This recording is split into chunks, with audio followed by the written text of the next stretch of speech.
Alright, this is what we got done.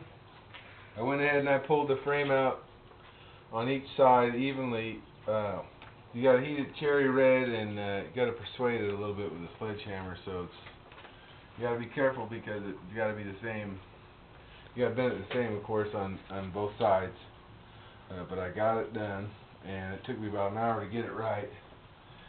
And then I placed the Camaro subframe in there with the floor jack to steady it, and it was almost spot on the first time I tried it. I had to tack weld it in to hold it on one side because it had a tendency to want to squeeze the frame out.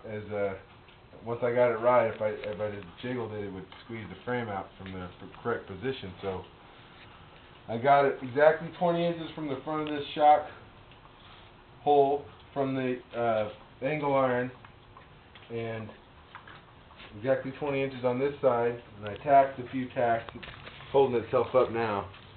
And another thing you got to check before you weld it is your anti-dive angle. And the way you check that is by putting this on here, on this area of the frame. You can tell I got 7 degrees, and that's perfect. That's between 6 and 8, so that's exactly what you want. Check it on both sides. It's the same on both sides. I checked the level between the two. You want to check the level from right here. Put a bar, my level doesn't go that far, so I put a piece of bar between there and it's level. Check the center line with this hole, and the center line that I had marked on the bar, and it lined up, and everything looks good, and I tacked it in. I'm going to double check everything before I really blast a good weld bead around the edges. And I'm also going to box it, but I'm not going to do that today. There's a trick you can do with the Chevys. You can use part of the frame rail that you cut off, and it fits in there real nice. But I can't do that with the Ford frame. It just doesn't work out that way.